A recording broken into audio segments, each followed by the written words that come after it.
Hello दोस्तों, स्वागत है आपका क्रिक टाइम आउट 11 चैनल पे। और आज जो हम मैच कवर करने वाले हैं वो है India women versus New Zealand women का पहला ओडीआई, जो होने वाला है 24 अक्टूबर को 1:30 बजे इंडियन स्टैंडर्ड टाइम के हिसाब से। और ये न्यूजीलैंड का टूर है इंडिया का, और ये 3 मैचेस की ओडीआई सीरीज होने वाली है इंडिया में। तो अब जो सबसे इम्पोर्टेंट बात है वो ये कि आपको हमारा cric time out 11 YouTube channel subscribe कर लेना है। वहां आपको डेली बेसिस पे वीडियो अपडेट, वीडियो एनालिसिस पूरा मिलता रहेगा। साथ ही साथ किसी भी लाइव अपडेट के लिए, जैसे टॉस रिजल्ट, पिच रिपोर्ट, कोई भी प्लेयर टीम के अंदर आता है, कोई भी प्लेयर टीम से बाहर जाता है, वो सारी इन्फॉर्मेशन आपको हमारे टेलीग्राम चैनल से मिल जाएगी। तो उसके लिए cric time out 11 Telegram channel join कर लीजिए। और जो तीसरा है हमारा इंस्टाग्राम चैनल, उस पर आपको शॉर्ट वीडियोस मिल जाएंगे फैंटेसी टीम से रिलेटेड। तो आप उसको भी ज्वाइन कर लीजिएगा। और अगर आप किसी भी सोशल मीडिया प्लेटफॉर्म पे इन तीनों में से क्रिक टाइम आउट 11 टाइप करते हैं तो आपको इस लोगो के साथ जो चैनल मिलेगा वो हमारा चैनल होगा, तो उसको ज्वाइन कर लीजिएगा। अब अगर बात कर ले मैच वेन्यू और पिच एनालिसिस की, तो मैच होने वाला है नरेंद्र मोदी स्टेडियम अहमदाबाद में। और जो यहाँ की पिच रहती है ना, बेसिकली वो बैलेंस नेचर की रहती है, with more advantage to batters. तो बैटर्स को यहाँ पे थोड़ा ज्यादा एडवांटेज रहता है।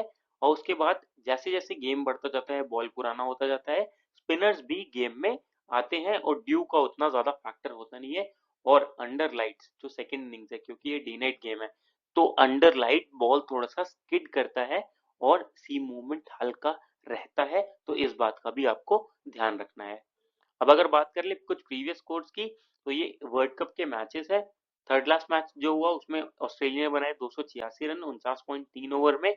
और इंग्लैंड चेस करते हुए 253 रन पे ऑल आउट हो गई। उस मैच में पेस को 14, स्पिन को 6 विकेट्स मिले थे।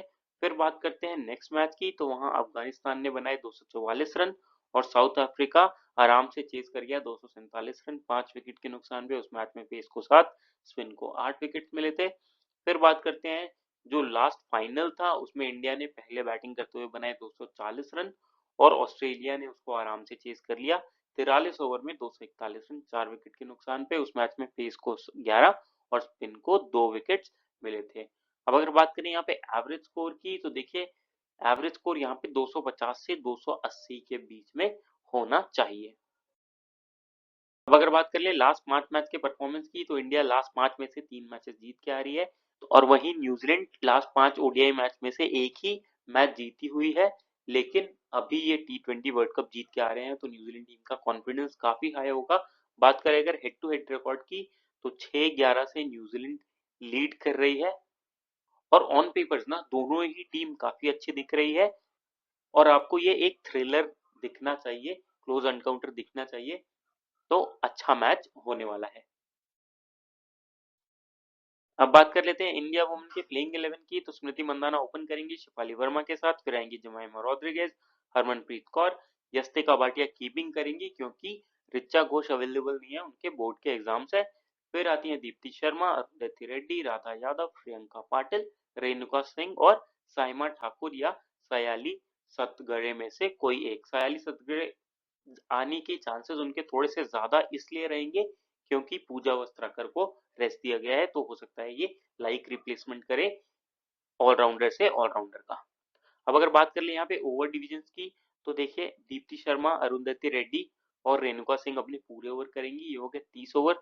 बचे हुए जो 20 ओवर्स हैं वो राधा यादव, प्रियंका पाटिल और साइमन ठाकुर या सयाली सदगरे में से जो भी खेलता है वो लोग मिलके करेंगे। बात करें अगर डेथ ओवर्स की, तो डेथ ओवर्स दीप्ति शर्मा, अरुंधति रेड्डी और रेणुका सिंह मिल के करनी चाहिए। कभी कभी प्रियंका पाटिल भी आपको डेथ ओवर्स करती हुई दिख जाएंगी। अब अगर बात कर ली इंडियन टीम के प्लेइंग 11 की, तो स्मृति मंदाना 85 मैचेस की 85 इनिंग्स में 3585 रन है, 45 का एवरेज, 85 का स्ट्राइक रेट। बात करें अगर लास्ट के 5 ओडीआई मैचेस की, तो फॉर्म काफी ज्यादा अच्छा चल रहा है। और बड़े फॉर्मेट्स में ना ये धीमे धीमे खेल के अच्छे रन्स बना के दिए जाएंगी। इसीलिए ये ओडीआई में इतनी सक्सेसफुल है, क्योंकि इनके पास टेम्परामेंट है। इस वजह से इनको लेके चलना जरूरी हो जाता है। आप चाहें तो बैटिंग विकेट पे इनको कैप्टनसी, वाइस कैप्टनसी भी ट्राई कर सकते हैं।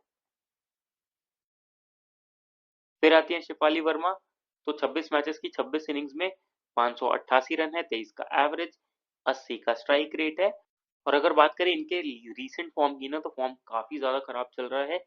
इनकंसिस्टेंसी इनकी बहुत ज्यादा रहती है। एक मैच में रन आएंगे, उसके बाद 4 मैचेस में रन नहीं आते हैं, फिर एक मैच में अच्छा स्कोर आ जाएगा। तो इनकंसिस्टेंसी इनके साथ हमेशा एक इशू रहा है। इसी वजह से ना ये कभी भी रिलायबल पिक नहीं होती है। तो अगर आप चाहें, बैटिंग विकेट है, अगर आप चाहें तो इनको लेके चल सकते हैं। लेकिन 2 मैचेस जीत के 8 मैचेस हारने की जगह हम 2 मैचेस हार के इनको ड्रॉप करके 8 मैचेस जीत सकते हैं, तो वो फंडा ज्यादा काम करेगा। तो इस वजह से मुझे इन पे कभी भी ट्रस्ट नहीं रहता है। कंसिस्टेंसी को लेके बैटर अच्छे हैं, लेकिन कंसिस्टेंसी वाला इशू हमेशा रहेगा इनके साथ। तो आप चाहें तो एज अ रिस्क इनको कवर कर सकते हैं, नहीं तो स्मॉल लीग्स में छोड़ दीजिएगा। फिर आती है जमैमा रोड्रिगेज, तो 30 मैचेस की 29 इनिंग्स में 710 रन है, 27 का एवरेज, 75 का स्ट्राइक रेट है। रीसेंट फॉर्म टी20 में अच्छा परफॉर्म करके आ रही है, वर्ल्ड कप में ठीक ठाक परफॉर्मेंस दिया था और ज्यादातर नहीं अपने विकेट का वैल्यू करती है।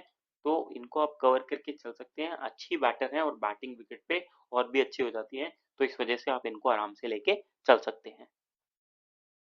फिर आती है हरमनप्रीत कौर, तो 133 मैचेस की 114 इनिंग्स में 3,565 रन है, 37 का एवरेज, 73 का स्ट्राइक रेट है, 31 विकेट से रखे हैं। फॉर्म काफी ज्यादा अच्छा चल रहा है और आप इनको आराम से कवर करके चल सकते हैं। ज्यादातर मैचेस में आपको कम से कम 30-40 रन का स्कोर बना के देके जाती हैं और लास्ट में ये हिटिंग करके भी खेल सकते हैं, इसलिए ये अच्छे पिक रहेंगी। आप आराम से कवर करके चल सकते हैं। फर्स्ट इनिंग्स में और भी बेटर ऑप्शन रहती है ये, क्योंकि वहां पे बैटिंग आने के ज्यादा चांसेस रहते हैं। सेकंड इनिंग्स में अगर न्यूजीलैंड परफॉर्म नहीं करता है तो उस केस में बैटिंग नहीं आएगी, तो सेकंड इनिंग्स में थोड़ा सा एवरेज ऑप्शन हो जाती है। फर्स्ट इनिंग्स में आपके लिए ये मैंडेटरी पिक रहेंगी। फिर आती है यस्तेगा भाटिया, तो 25 मैचेस की 24 इनिंग्स में 582 रन है, 24 का एवरेज, 72 का स्ट्राइक रेट है। और जब से इंजरी के बाद आई है तब से उतने मैचेस मिले नहीं है इनको, लेकिन प्लेयर काफी अच्छी है और विकेट कीपिंग सेक्शन में ना यही सबसे अच्छी ऑप्शन अवेलेबल है, तो आपको इनको लेके चलना पड़ेगा। अच्छी ऑप्शन है, कवर करके चलिए। फिर आती है दीप्ति शर्मा, बैटिंग बॉलिंग दोनों का बैकअप रहेगा, डेथ में बॉलिंग डालेंगी, साथ ही साथ अपने पूरे 10 ओवर्स कवर करेंगी और बैटिंग आने के पूरे पूरे चांसेस इनके रहते हैं, तो आप आराम से कवर करके चल सकते हैं। अच्छी पिक रहेंगी, अच्छी वाइस कैप्टनसी ऑप्शन भी रहेंगे आपके लिए ये। फिर आती है अरुंधति रेड्डी, तो 2 मैचेस में 3 विकेट्स लिए हैं। क्या कमबैक करा है इन्होंने, बहुत ही अच्छे फॉर्म में चल रही है और टी20 वर्ल्ड कप भी इनका काफी अच्छा गया था, तो कॉन्फिडेंस हाई होगा। और अब ओडीआई वर्ल्ड कप पे इनकी नजरें होंगी, तो ये चाहेंगी कि और भी अच्छा परफॉर्म करें और इस वजह से ये इस सीरीज पे खासकर से ध्यान दे रही होंगी।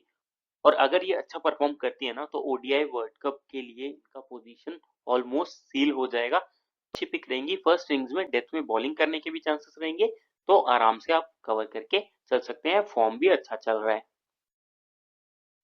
फिर आती है राधा यादव, तो 4 मैचेस में एक ही विकेट ले रखा है और जहां पे बैटिंग विकेट होता है ना, वहां पे ये इतना अच्छा नहीं परफॉर्म करके चलती है। अगर पिच से परचेज मिलता है, बॉल स्पिन हो रहा होता है, तब ये अच्छे पिक हो जाती है, नहीं तो एवरेज ऑप्शन रहेंगी, आराम से छोड़ दीजिएगा।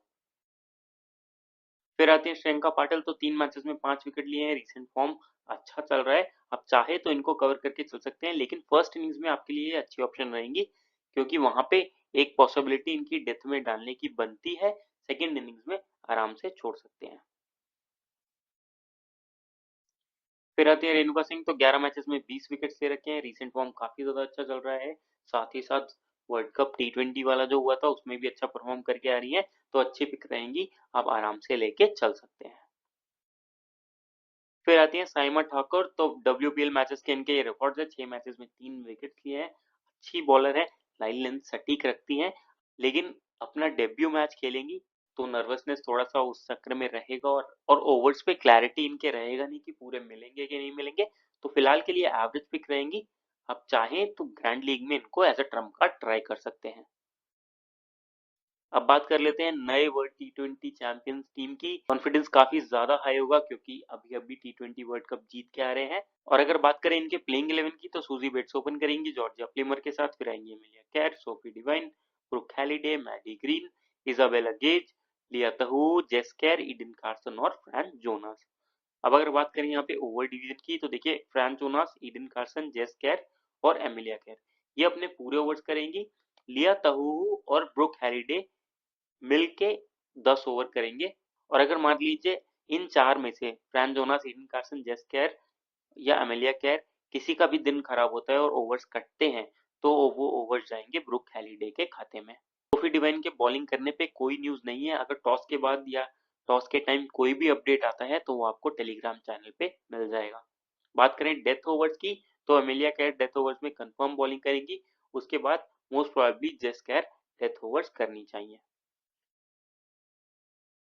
अब बात कर लेते हैं न्यूजीलैंड टीम के प्लेयर स्टैट्स की। तो सूजी बेट्स 163 मैचेस की 157 इनिंग्स में 5718 रन है, 40 का एवरेज, 80 का स्ट्राइक रेट है, 78 विकेट्स ले रखे हैं। रीसेंट फॉर्म काफी ज्यादा अच्छा चल रहा है। वर्ल्ड कप में जहां टफ पिचेस थी वहां पे ये हर मैच में परफॉर्म करके आ रही है, तो जरूर कवर करके चलिए, अच्छे पिक रहेंगे आपके लिए।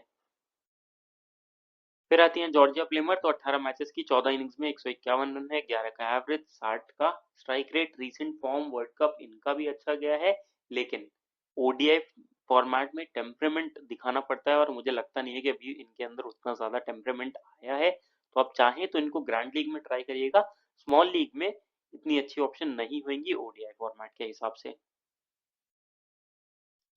फिर आती है अमिलिया कैट। तो बैटिंग बॉलिंग दोनों का बैकअप रहेगा, साथ ही साथ 10 ओवर्स पूरे करेंगी, वन डाउन बैटिंग करने आएंगी, तो मैंडेटरी पिक रहेंगी, जरूर कवर करके चलिए। फिर आती है सोफी डिवाइन। तो 147 मैचेस की 134 इनिंग्स में 3860 रन है, 31 का एवरेज, 85 का स्ट्राइक रेट है, 101 विकेट्स ले रखे हैं। रीसेंट फॉर्म बहुत ही खराब चल रहा है, बैटिंग से टोटली आउट ऑफ फॉर्म नजर आ रही है। अगर वर्ल्ड कप की बात करें तो एक जो इंडिया के अगेंस्ट 57 रन का नॉक आया था वो ही अच्छा आया था, उसके बाद टोटल फ्लॉप रही है। और साथ ही साथ बॉलिंग पे क्लैरिटी नहीं है। तो अगर बॉलिंग पे श्योरिटी आ जाता है कि करेंगी ओवर्स, तो आप इनको कवर करके चल सकते हैं, नहीं तो आराम से छोड़ दीजिएगा। फिर आती है ब्रुक हैलिडे। तो 32 मैचेस की 29 इनिंग्स में 661 रन है, 25 का एवरेज, 70 का स्ट्राइक रेट, 7 विकेट ले रखे हैं। न्यूजीलैंड का जो मिडिल ऑर्डर है काफी ज्यादा संभाला है इन्होंने, और प्रॉमिसिंग प्लेयर ये दिख रही है। साथ ही साथ जब भी बॉलिंग करने आती है ना, तब तब ये विकेट लेती है, गोल्डन आर्म है ये। तो इस वजह से इनको लेके चलना जरूरी हो जाता है, मैंडेटरी पिक रहेंगी, जरूर कवर करके चलिए इन्हें। फिर आती है मैडी ग्रीन। तो फॉर्म काफी ज्यादा खराब चल रहा है, चाहे तो सिर्फ ग्रैंड लीग में ट्राई करिएगा, स्मॉल लीग में अच्छी ऑप्शन नहीं रहेंगी। फिर आती है इजाबेला गेस। तो विकेट कीपिंग में ऑलरेडी बता दिया है कि यस्तिका भाटिया ही अच्छी ऑप्शन रहेंगी, इनको आप ग्रैंड लीग में ट्राई करिए तो ज्यादा सही रहेगा। फिर आती है लिया तहू। तो 95 मैचेस में 112 विकेट ले रखे हैं, रीसेंट फॉर्म काफी ज्यादा अच्छा चल रहा है। और अगर आप लास्ट के 5 ओडीआई मैचेस भी देखें ना, तो अच्छे खासे विकेट्स इन्होंने निकाल रखे हैं। और अगर न्यूजीलैंड फर्स्ट बॉलिंग करता है तो उस केस में मैंडेटरी पिक हो जाती है, सेकंड बॉलिंग के केस में आप फिर भी इनको छोड़ने का रिस्क ले सकते हैं। फर्स्ट बॉलिंग के केस में आपके लिए ये मैंडेटरी पिक रहेंगी। फिर आती है जेस कैट। तो 34 मैचेस में 43 विकेट से रखे हैं, फॉर्म ज्यादा अच्छा चल नहीं रहा है, लेकिन अगर फर्स्ट बॉलिंग आती है तो as a trump card pick आप इनको ट्राई कर सकते हैं। उस केस में आपके लिए ये ठीक ठाक ऑप्शन रहती है, सेकंड बॉलिंग के केस में आराम से छोड़ दीजिएगा। फिर आती है ईडन कार्सन। तो 9 मैचेस में 6 विकेट लिए हैं, ओडीआई रिकॉर्ड भले ही उतने अच्छे ना दिख रहे हो, लेकिन विकेट टेकिंग बॉलर है ये, विकेट टू विकेट बॉल रखती है। और अगर न्यूजीलैंड पहले बॉलिंग करता है ना, तो उस केस में ये अच्छी ऑप्शन रहेंगी, सेकंड बॉलिंग के केस में आप आराम से इनको छोड़ सकते हैं। फिर आती है फ्रैन जोनास। तो उतनी विकेट टेकिंग ऑप्शन ये रहती नहीं है, 23 मैचेस में 16 विकेट्स ले रखे हैं, लास्ट के अगर 5 मैचेस देखें तो 2 ही विकेट्स है। तो आप आराम से इनको ग्रैंड लीग में ट्राई करिए, स्मॉल लीग में ये उतनी अच्छी ऑप्शन नहीं रहती है। अब अगर बात करें फॉर्म वाइज, पिच वाइज और ओवरऑल हमारे लिए प्लेयर्स कैसे पिक रहेंगे, तो देखते हैं फिर इंडिया के स्क्वाड को। तो स्मृति मंदाना मैंडेटरी पिक होती है, फॉर्म अच्छा चल रहा है, पिच सपोर्ट करेगा, तो ये ओवरऑल आपके लिए मैंडेटरी पिक रहती है। शिवाली वर्मा कंसिस्टेंसी नहीं रहता है, तो एवरेज ही पिक रहेंगी। जवाहिर रॉड्रिगेज आपके लिए मैंडेटरी पिक हो जाती है। हरमनप्रीत कौर आपके लिए फर्स्ट इनिंग्स में मैंडेटरी पिक रहेंगी, सेकंड इनिंग्स में एवरेज पिक रहती है। यस्तिका भाटिया फॉर्म एवरेज चल रहा है, लेकिन आप कवर करके चल सकते हैं इनको, कीपिंग सेक्शन में यही अच्छी पिक रहेंगी। दीप्ति शर्मा मैंडेटरी पिक रहेंगी, अरुंधति रेड्डी मैंडेटरी पिक रहेंगी, राधा यादव आपके लिए एवरेज पिक रहेंगी, श्रियंका पाटिल आपके लिए एवरेज पिक रहेंगी, रेणुका सिंह आपके लिए मैंडेटरी पिक हो जाती है, और साइमन ठाकुर और सियाली सदगहरे में से जो भी खेलता है वो आपके लिए एवरेज पिक रहेगा। अब बात कर लेते हैं न्यूजीलैंड वुमेन के प्लेयर पिक्स की। तो देखिए सूजी बेट्स आपके लिए मैंडेटरी पिक हो जाती हैं, फॉर्म काफ़ी ज़्यादा अच्छा चल रहा है। जॉर्जिया प्लेमर आपके लिए एवरेज पिक रहेंगी। एमिलिया क्लेयर बैटिंग बॉलिंग दोनों का बैकअप रहेगा, मैंडेटरी पिक रहेंगी आपके लिए। सोफी डिवाइन फॉर्म खराब चल रहा है इसलिए एवरेज ही पिक रहेंगी। ब्रुक हैलिडे बैटिंग बॉलिंग दोनों का बैकअप रहेगा और इस समय फॉर्म भी अच्छा चल रहा है तो ये मैंडेटरी पिक रहेंगी। मैडी ग्रीन एवरेज फॉर्म है, एवरेज ही पिक रहेंगी। इजाबेला गेज आराम से छोड़ दीजिएगा। लिया ताऊ फॉर्म अच्छा चल रहा है, जरूर कवर करके चलिए। जेस केयर फॉर्म एवरेज है, एवरेज पिक रहेंगी आपके लिए ये। ईडन कार्सन फॉर्म अच्छा चल रहा है, मैंडेटरी पिक रहती है। फ्रैंक जोनास एवरेज पिक रहेंगी। अब हमने ये नया सेक्शन इंक्लूड करा है आपके लिए अपनी वीडियोस में, तो ये सिनेरियो बेस्ड टीम रहेगी आपके लिए। तो अगर इंडिया पहले बॉलिंग करती है ना, तो यहाँ से हमने, क्योंकि उस समय फ्रेश विकेट रहेगा, तो सूजी बेट्स को ले रखा है। ब्रुक हैलिडे को इसलिए ले रखा है क्योंकि उनकी बैटिंग उस केस में आना पक्का है और साथ ही साथ कुछ बॉलिंग भी कर सकती हैं। सोफी डिवाइन अगेन उस केस में इसलिए ले रखा है क्योंकि बैटिंग इनके आना पक्का है और अगर सेकंड इनिंग्स में ऐसी सिचुएशन बनी जहां इनका यूज करना पड़ा तो ये खुद बॉलिंग डालने आ सकती है। और फिर फर्स्ट इनिंग्स की बॉलिंग के केस में हमने इंडिया के तीनों बॉलर्स को कवर करा है। तो ये है इंडिया बॉलिंग फर्स्ट के केस की टीम। अब बात कर लें अगर इंडिया बैटिंग फर्स्ट करती है, तो सबसे पहला चेंज जो है, जो हमने यहाँ से सूजी बेट्स को हटाया है, उनकी जगह लिया तहू आई है। उसके बाद ईडन कार्सन आई है श्रियंका पाटिल की जगह, क्योंकि ईडन कार्सन फिर फर्स्ट बॉलिंग के सिनेरियो में अच्छी विकेट टेकिंग ऑप्शन हो जाती है। और फिर फर्स्ट बैटिंग के केस में हमने यहाँ पे हरमनप्रीत कौर को कवर किया है, क्योंकि उस केस में हरमनप्रीत कौर की बैटिंग आना तय है। यहाँ पे हमने हरमनप्रीत कौर को इसलिए नहीं कवर करा है क्योंकि अगर न्यूजीलैंड का बैटिंग ऑर्डर कोलैप्स करता है तो उस केस में इंडिया का top order most probably chase कर देना चाहिए और हरमनप्रीत कौर की उतनी ज्यादा बैटिंग आनी नहीं चाहिए। तो ये सिनेरियो बेस्ड टीम है आपके लिए, आप आराम से इसको रेफर कर सकते हैं टॉस के बाद। और हमको कमेंट सेक्शन में कमेंट करके जरूर बताइएगा कि आपको ये वाला सेक्शन हमारी स्लाइड्स का यूजफुल लगा या नहीं। उस केस में फिर हम इस पे आगे एक्शन कर सकते हैं। अब अगर बात करें ड्रीम 11 टीम की, तो विकेट कीपिंग सेक्शन से यस्तेगा भाटिया आपके लिए अच्छी ऑप्शन रहेंगी। फिर आते हैं बैटिंग सेक्शन पे, तो यहाँ से स्मृति मंदाना अच्छी ऑप्शन रहेंगी, सूजी बेट्स अच्छी ऑप्शन रहेंगी, जमाइमा रॉड्रिगेज अच्छी ऑप्शन रहेंगी और ब्रुक हैलिडे आपके लिए अच्छी ऑप्शन रहेंगी। आप चाहें तो शेफाली वर्मा को ट्राई करके चल सकते हैं, लेकिन कंसिस्टेंसी पे इनके भरोसा नहीं है। और सेम केस विद जॉर्जिया प्लेमर। अब चलते हैं ऑलराउंडर सेक्शन पे, तो अगर फर्स्ट बैटिंग होती है तो उस केस में आप हरमनप्रीत कौर को कवर करके चल सकते हैं। दीप्ति शर्मा अच्छी पिक रहेंगी, मीडिया केयर आपके लिए अच्छी पिक रहेंगी। सोफी डिवाइन अगर आता है कि इनके साथ बॉलिंग बैकअप रहेगा तो ये अच्छी पिक रहेंगी। फिलहाल के लिए मैं इनको नहीं कवर करके चल रहा हूँ। फिर आते हैं बॉलिंग सेक्शन पे, तो यहाँ से रेणुका सिंह आपके लिए मैंडेटरी पिक रहती है, अरुंधति रेड्डी आपके लिए मैंडेटरी पिक रहती है। और एक पिक जो आप अभी के लिए कवर करके चलना चाहे तो ईडन कार्सन फॉर्म वाइज अच्छी पिक रहेंगी। तो फिलहाल के लिए हम ईडन कार्सन को लेके चल रहे हैं। अब बात करें कैप्टनसी वाइस कैप्टनसी की, तो एमएलए केयर सबसे अच्छी कैप्टनसी ऑप्शन रहेंगी, दीप्ति शर्मा सबसे अच्छी वाइस कैप्टनसी ऑप्शन। तो कुछ इस प्रकार की रहेगी हमारी टीम। और अगर इसमें कोई भी चेंजेस होते हैं तो आपको हमारे टेलीग्राम चैनल पे मिल जाएंगे, तो इसलिए टेलीग्राम चैनल को जरूर से ज्वाइन कर लीजिएगा। और जो सबसे इम्पोर्टेंट बात है कि हमारे यूट्यूब चैनल को जरूर से सब्सक्राइब कर लीजिए, वहाँ पे आपको video update, video analysis day to day basis पे मिलता रहेगा। और जब आप वीडियोस देखते हैं तो आपका मैथ सेंस बढ़ता है, गेम का अंडरस्टैंडिंग बढ़ता है, प्लेयर्स का नॉलेज बढ़ता है। और फिर जब आप अपने हिसाब से टीम बनाएंगे वीडियोस देख के, तो आप ज्यादा इफेक्टिव टीम बना पाएंगे और मोस्ट ऑफ द केसेस में आप विनिंग जोन में रहेंगे। तो इसलिए यूट्यूब चैनल को जरूर से सब्सक्राइब कर लें, वीडियो को देखें, लाइक करें, शेयर करें। मिलते हैं अगली वीडियो के साथ। Thank you.